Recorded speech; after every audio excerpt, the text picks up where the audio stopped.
Okay, and we're on. Hi everyone. Welcome to another Conversations with Mindy, where we talk about children's literature and its impact on the DEI space, or the role it plays in the DEI space. If this is your first time here, I'm Bumi Emenanjo. I'm the founder of Atlas Book Club, a book subscription books company focused on globally diverse children's books. And hi, Mindy. Hi, how are you, everyone out in Facebook land?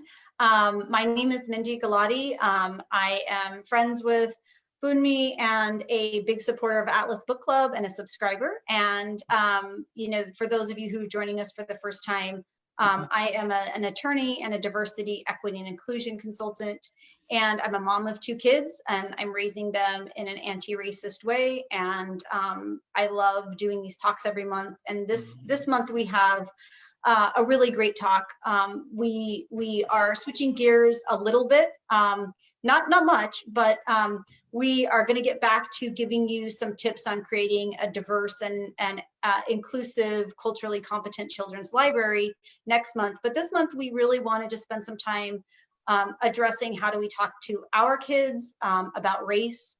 Obviously, I'm a white mother. My kids are multi-ethnic, and Bunmi is Black, and our experiences are different, but our conversations are a lot the same and from the same framework. And so I want to just jump in and get started because we only have 30 minutes. And I just want to ask you, Bunmi, given what's been going on in the world today, George Floyd, racial tensions, Black Lives Matter rallies and marches, how do you talk to your own kids about race and just share some examples with us? Yeah, thanks. And I'm glad you suggested we have this conversation, because it's hopefully this provides some resources for people to be able to have these difficult conversations with their kids.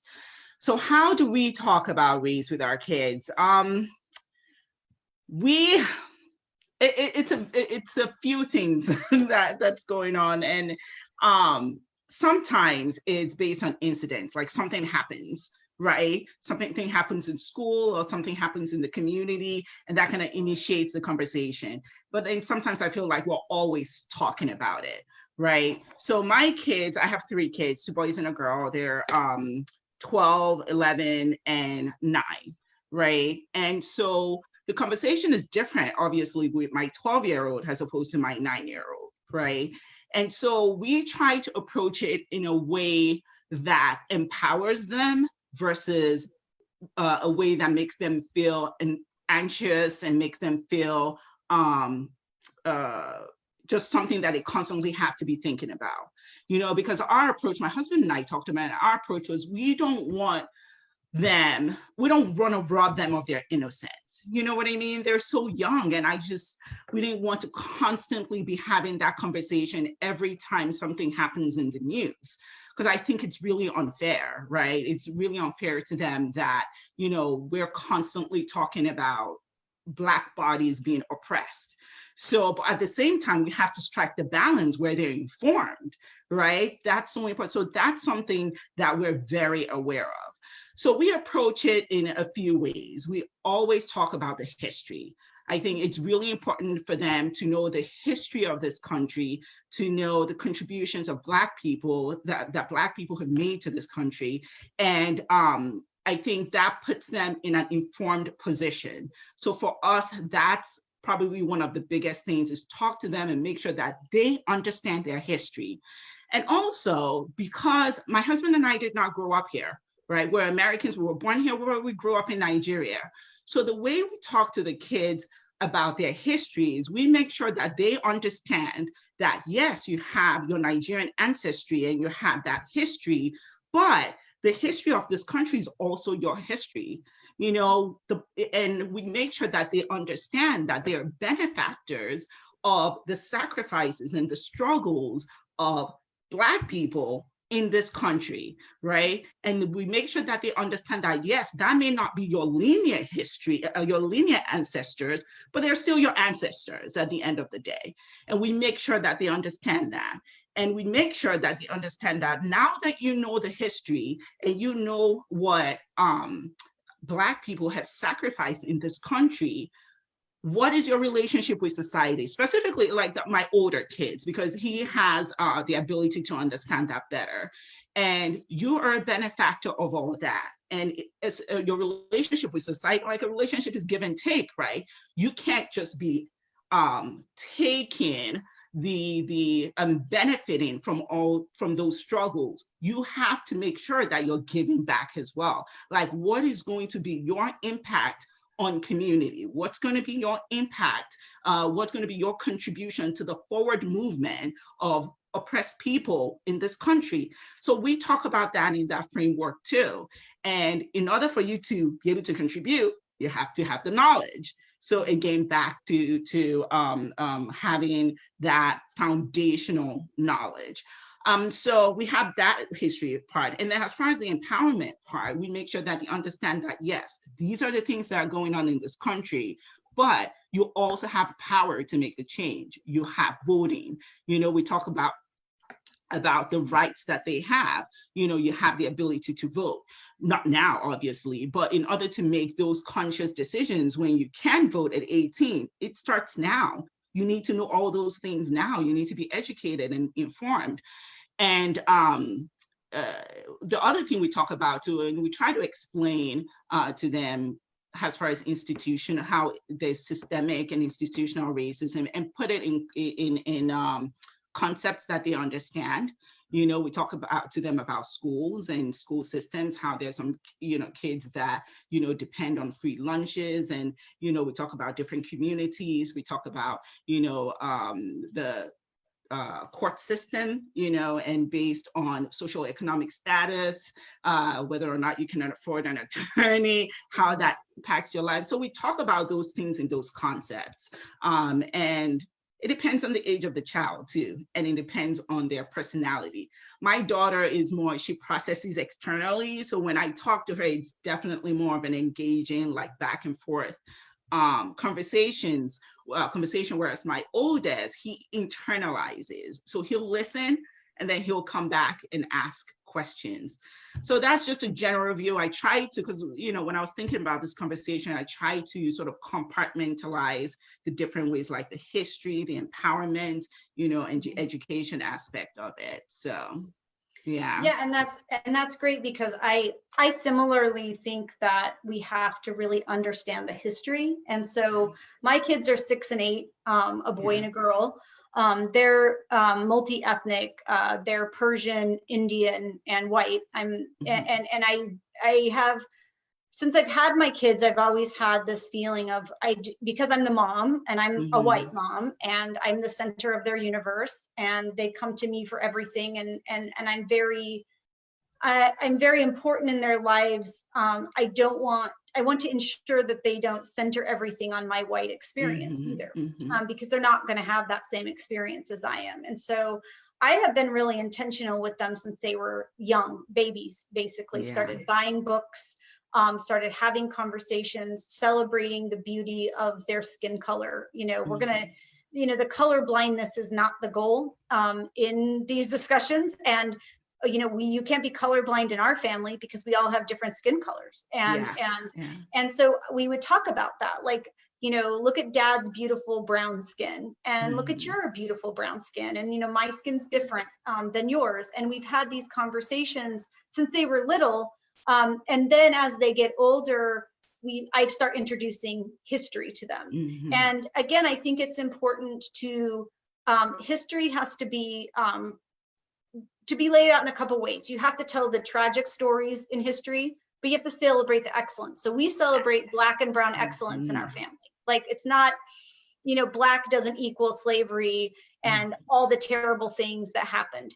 You know, Black is beautiful. Black is Black excellence. Let's read about George Washington Carver. Let's read about, you know, let's read about people who created this country and who are often forgotten. And then we talk about it, like how, you know, how must it feel to be forgotten or to not be given credit. So we've had conversations like that. And we talk about race all frequently. I mean, it's something that we talk about it in our roles and responsibilities. We talk about it as my responsibility to use, my power and privilege in the world as a white mom to affect changes. And my kids know that. And my kids, they recognize the work that I do and why I do it. And then they recognize that their experience is going to be a little bit different. But I think it's really important when you're talking to kids about race is to listen to them. They have some awesome questions, and some of their questions are like very deep. And my son, who's 8 years old, he's pretty advanced as a reader, and he's actually reading. I brought the book because I caught him in the bathtub last night reading this. Wow. He's 8, and he has been asking me the most awesome questions. So it's like part of talking to your kids about race is also not sitting them down in an awkward conversation and saying, particularly for white parents, because you may feel awkward yourselves if you weren't, in my family, we talked about race. We talked about social justice and civil rights from my whole life. So this isn't new to me, but for some parents it is. So don't set it up as an awkward conversation. Like set it up as like, do you have any questions? Like if and current events can serve as a precipice, but you should be talking about these when current events are not, trending related to these issues. Yeah. No, that's, oh, go ahead. No, you go ahead. No, go ahead. I thought you were. No, I was going to ask you, along the lines of questions, what's the hardest question that your kids have asked you, or one of the hardest? Because I gave some thought to this when you asked, and I actually can't remember any specific one that jumps right out, because anyway, this lost my train of thought. It's probably around when incidents happen, right? When incidents happen, and I think when my oldest was younger, and he just goes like, why would she say something like that? There was an incident that happened in school, and I think one of his classmates said to him that Black people are stupid.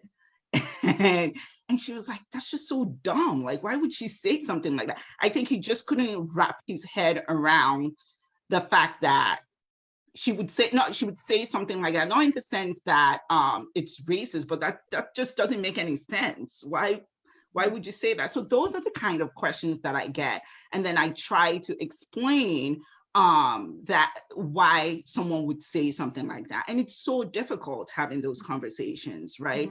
And finding the words to kind of, explain to your, 10-year-old why another 10-year-old would say something like that, and that goes back to, this is the age when kids are young and they're most impressionable. That is when we need to be having these conversations. That is where, we can actually, make an impact in talking to your kids about differences and celebrating the differences out in the world, and just try to, break those dangerous stereotypes that they may have, or they may pick up something, from conversations that adults are having, that the adults have the sophistication to be able to say, well, I know that's not what you mean, but kids are so literal, they're so literal. They pick up on everything and they just take it, well, that's what you said, well, that's what you mean, so those are the kinds of questions that we get that are just very difficult to explain and talk about, but we talk about it because we don't have much of a choice, Yeah. And when I wrote this question and I was thinking about it, I don't know when it was sometime in the last year. I feel like our time doesn't matter anymore with coronavirus. I don't know when it is. One big blurb. Just a blurb. But within the last year, my daughter asked me a question, and I don't really remember what we were talking about, but she said, why, she said something like, do I need to be scared of white people? Because some people really seem to hate people like me and dad. And she said, I just get scared for dad, and it was really, it was a moment of like, should I be scared of white people?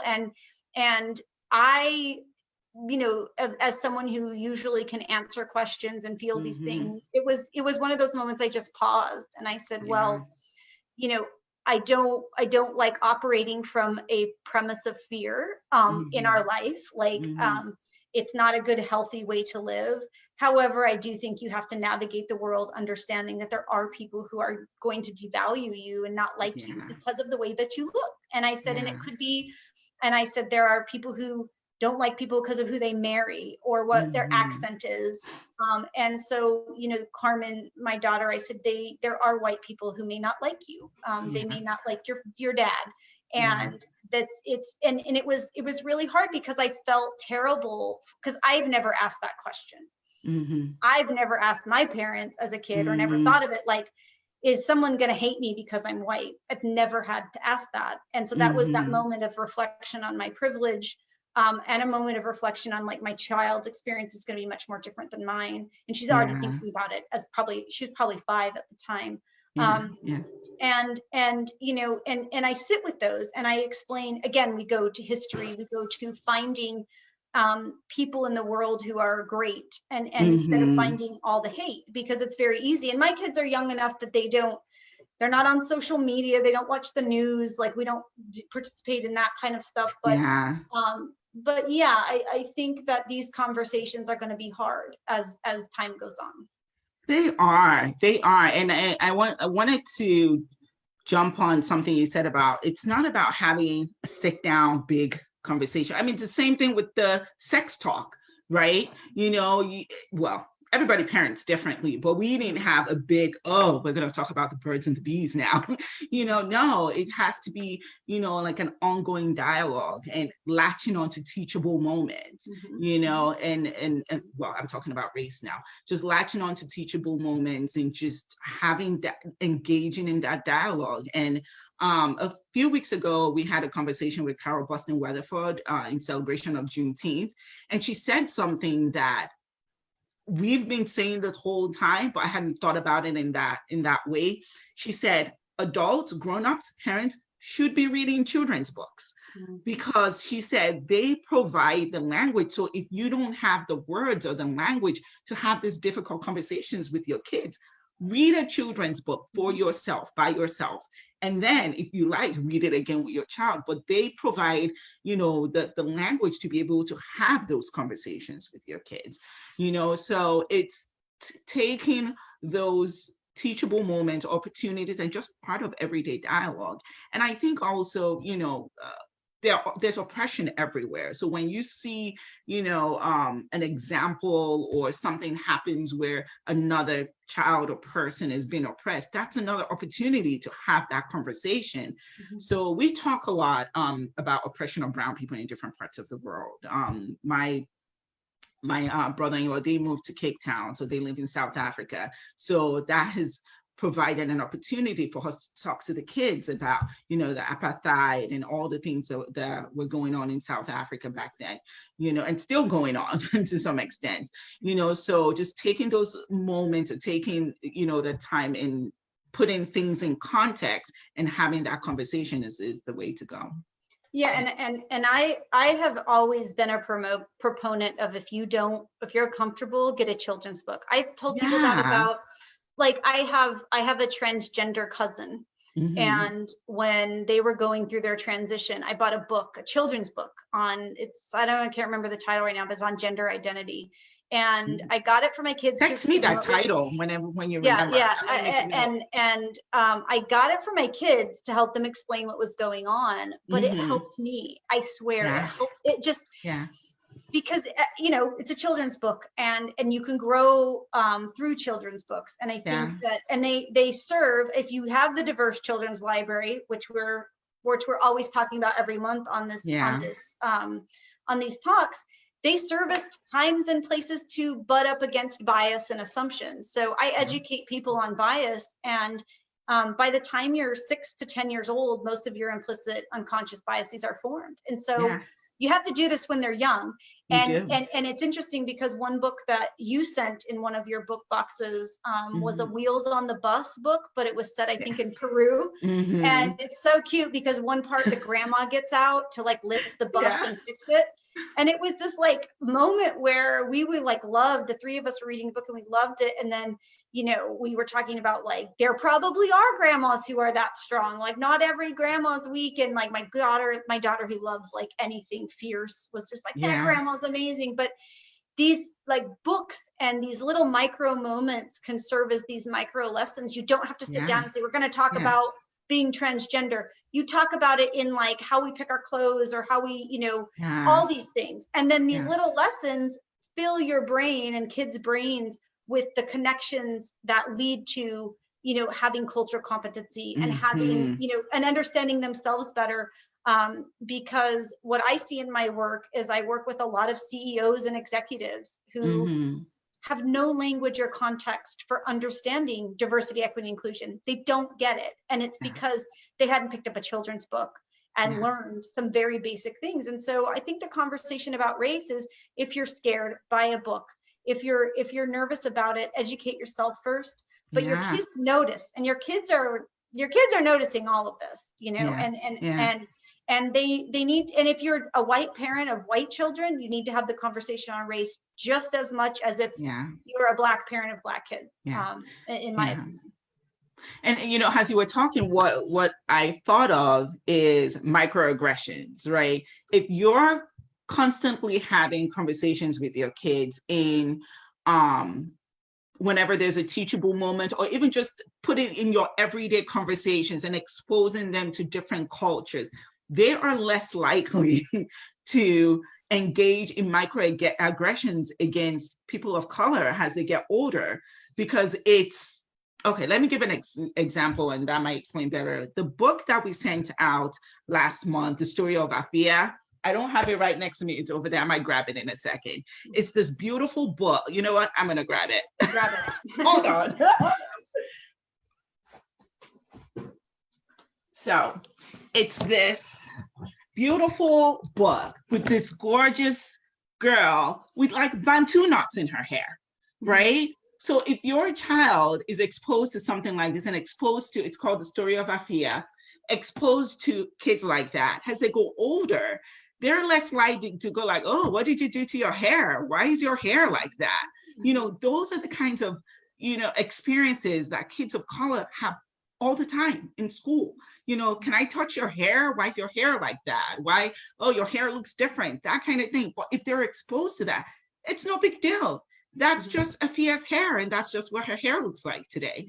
You know, so I think that just highlights some of the things that adults we face in the workplace, the constant microaggressions. I've had the same experience. You know, we'll talk about that another time because we don't have enough time.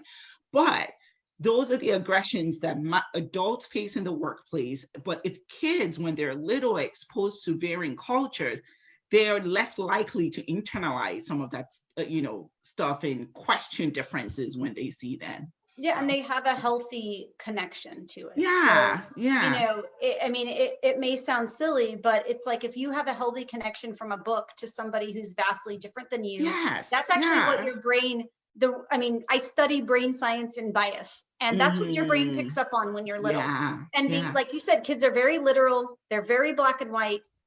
Our brains are trying to keep us safe and figure out the world and process millions of pieces of information. And when you're little and you're even less sophisticated at doing that, you take whatever is given to you. And so if you're only given like Disney white princesses, that's what you're going to think beauty is. But if you're given Afia, and if you're giving, you know, a large variety of women, and also, you know, that women don't look just a certain way. Like some women have no hair, some women are bald, some women are the, you know, I have a good friend who's a black woman, and she's bald, she shaves her head. And I've routinely showed my kids her pictures on Facebook to just be like, look at my friend Fatima. But part of that is like, that's beautiful. And that's how some people look. And then they connect that forever. And then it's there. It doesn't go away. Just like if you told them these people are ugly, that wouldn't go away. And so we have to really be intentional. And I think that it's not that difficult, and it can be a really beautiful connecting point for your kids. And so, you know, as we wrap up, we only have about 5 minutes left. I always want to bring it to books. So how do you think that books can help with these conversations? And we've talked a little bit about it by bringing up, you know, these little learnings as they happen. But what do you think about that? How can books help this conversation? Again, and it's something that I've said before, is your kids will know what your values are, and they will know what your values are based on where you put your resources. And one of those is books. What kinds of books are you selecting for your kids? We tell our kids every day, and we show them how powerful books are. We read them a bedtime story every night, right? Well, some of us do. I don't as much anymore. But what books are you selecting for your bedtime stories? Like, books is such an important part of this conversation. Like we said, it can help you as an adult and give you the language that you need to be able to communicate and have some of these difficult conversations with your kids. It can open their eyes to different cultures all over the world, all over the country. I mean, even within African American culture, there's such diversity, you know, so stories that celebrate people of color is so important versus focusing on stories of, you know, oppression of Black people. So, you know, having that diversity represented in the books that you select for your kids is super important. So it gives you the language, it gives you the ability to see the diversity. And it's just an easy way to connect with your child in having these difficult conversations. It's the work. It's almost like the work is already done for you. You know, it just makes it easier. So. Yeah, and I think that, you know, I find, like I said, the connection with my kids through books is such a valuable thing. And when you're cuddled up in bed, and you're reading a book at the end of the night, you know, and you don't have to have everything a lesson. The book is a lesson in itself, and it shows the commitment. And I find that, you know, the best questions and conversations occur when we're reading a book. And I do think they're a bridge for your information gap and to talk to your kids about it. And you know, I would encourage parents to not shy away from these issues, and also don't bring them up just when someone is harmed. Bring them up when you're celebrating Black and Brown excellence in our country. You know, bring it up all the time, and not in an awkward way, but just in a way that's free. And ask your kids continuously, you know, what do you think about these issues? Because I've been asking my kids since they were very little. Complicated questions, but in their own kid way, and it's been interesting to watch them develop what they think over time. And again, like, listen to your kids. They know what they're curious about, and then follow them and guide them on that process. So we have 2 questions. Let's see if we can answer them in a couple of minutes. There's been a lot recently about inclusivity teachings versus anti-racist teachings. Some conversations I have had recently focus more on the latter, anti-racist teachings, has been more important. Do you think both are equally important?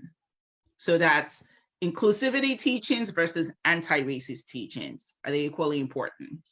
Yeah, I mean, and I think that they're not separate, in my opinion. I mean, I think that if you work from the premise of being an anti-racist, it's fighting and pushing back against systemic issues, institutional issues.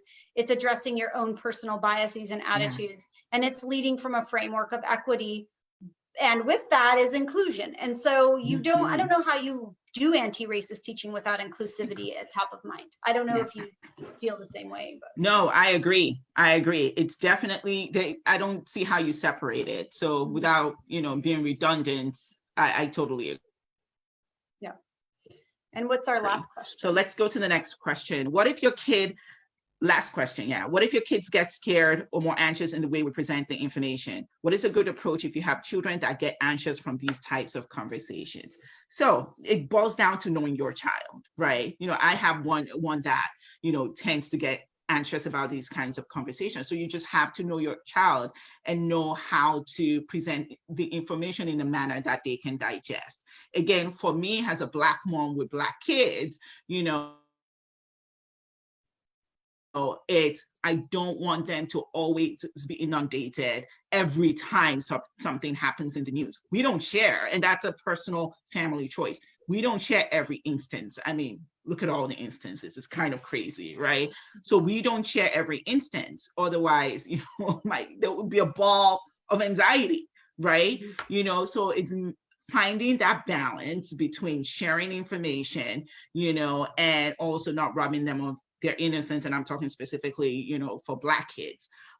So, but you just, at the end of the day, you just have to know your child and give them in bits and pieces. Again, Mindy mentioned, if it's not this big deal, like we're going to have a big conversation about it, then they're probably going to be less anxious, but just bring it up as part of, you know, just casual conversation. And if you have surrounded yourselves with books and different things that celebrate diversity, that makes it easier. So when you do talk about it, you know, there's already that foundation that has been laid.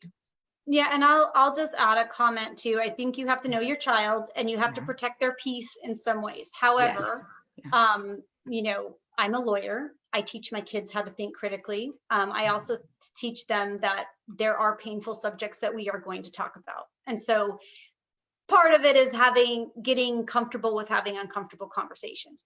And little kids aren't that uncomfortable with conversations. This is why they ask you, like, why does that person look like that in the grocery store? You know, they don't have that filter. But I think it's important to protect their peace and know your child and not make them a ball of anxiety, but at the same time, teach them about being brave and courageous in their conversations. Teach them that, you know, a lot of families are like, oh, we don't talk about race, religion, money, like we don't talk about it. Shh. And like, that's the reason we're still in this mess, is particularly for white people, is because it's like, oh, we're not going to talk about that here. And it's like, no, we're going to talk about it all day, every day if we have to.